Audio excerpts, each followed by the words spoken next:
life are concerned in this or any other language, and that word is attitude. It is our attitude toward life which will determine life's attitude toward us. Let's face the fact honestly that we shape our own lives, and the shapes of them will be determined by our attitudes.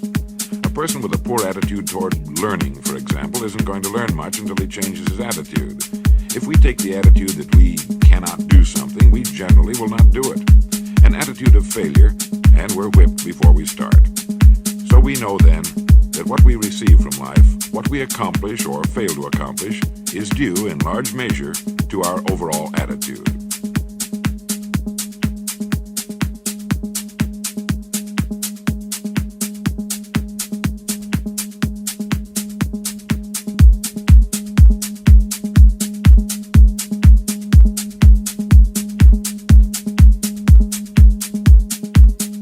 And write it down, make a list.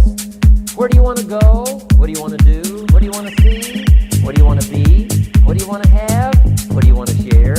What projects would you like to support? What would you like to be known for? What skills would you like to learn? Some extraordinary things you'd like to do? Ordinary things you'd like to do? Right? Silly little things you'd like to do? Very important things you'd like to do? Decide on all that stuff and write it down, write it down, write it down. That's how simple this stuff is. And it's your own private list. If it's really private, on your list, put some stuff in code where nobody can understand it if this list fell into unfriendly hands.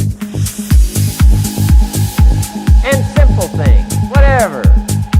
Foolish things, doesn't matter. It's your list. I had a little revenge on my first list. Budget finance, who used to harass me. I got 2 or 3 payments behind. This one guy called incessantly. Said, we're going to come get your car, drag its rear end up down the street in front of your neighbors. Put me down something fierce. When I met Shof, got my life straightened out, one of the first things on one of my lists was budget finance. And when I finally got the money, I needed a little drama in my life. Finally got the money to pay them off.